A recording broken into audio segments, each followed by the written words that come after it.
Good to see you guys, looking nice and fresh and excited for another day. Just imagine if every kid in Ōtautahi Christchurch or even New Zealand could have a day a week out on the farm, in nature, learning about it. It would just be incredible. I'll aim high and we'll see where we get to. You ready to come in? We purposely searched for something that was 100% outdoors. Highlight of the week.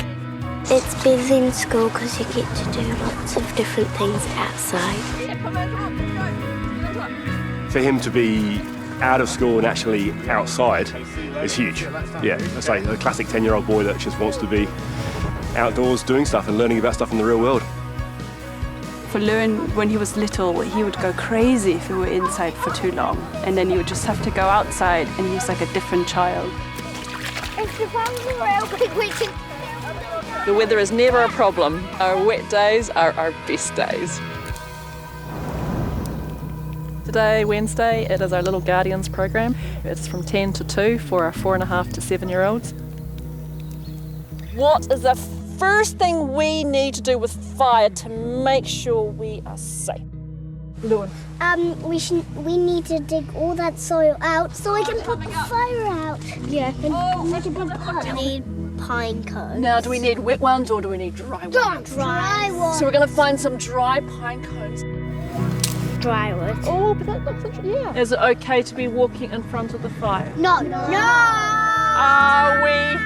So we're not even in the west sees the winds from the south. This happened because a culmination of experiences where I was frustrated with the school system, that my kids weren't learning in the right ways, so I started Bush Farm. And we do a one-day-a-week school which complements the school system.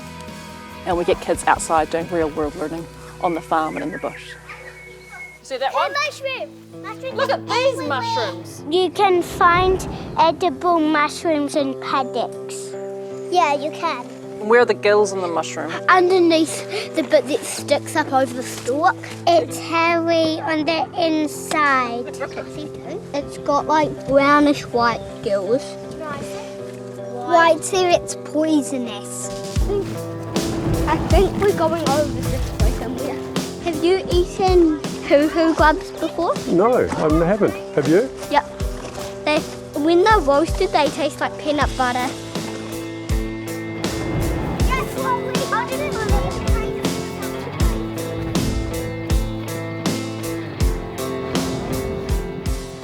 We've seen how much the children love these big jobs and really getting active and really getting involved. What did we decide about the trailer? So they design the approach to the job themselves, which is always fun. Yeah. You don't stand up there too. Why is that, Hava? Because you could fall over and hurt yourself. Are you guys feeling full of kaha today? Yep. Move your feet. Does everyone feel safe? Yep. Yeah. Move the bit. It's turning. Oh, pushing. You guys push. And I pull. Hey, put it through the cow poo. No, a tiny bit further. Okay. That goes.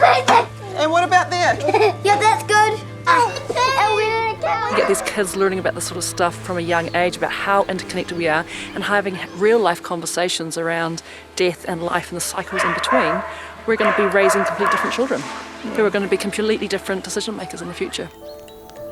It's Thursday today, and we're with our 7 to 13-year-olds who are our fire keepers, our aheka.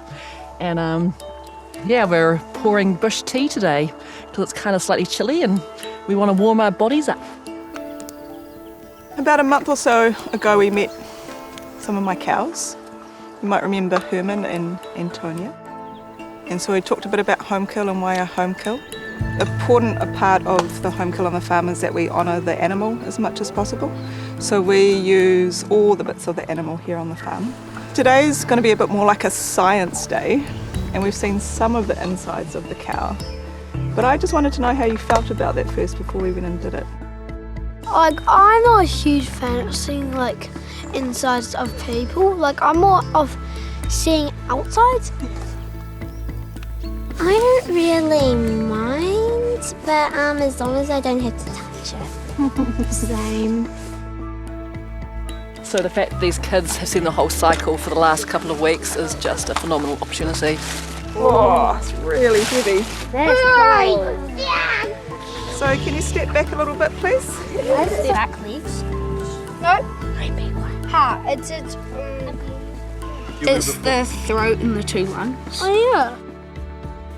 This is the esophagus. Oh yeah. Our esophagus. Here. It's like a neck. Fergus is just a bit challenged in school with reading and writing.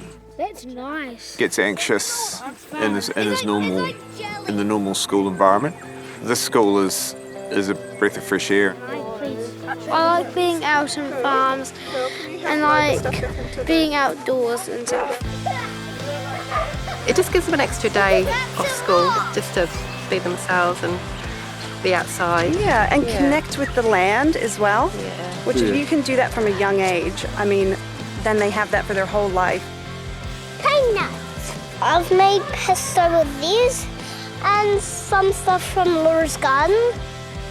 They have a lot of energy when they come home from here. And I always look forward to Thursdays. Same.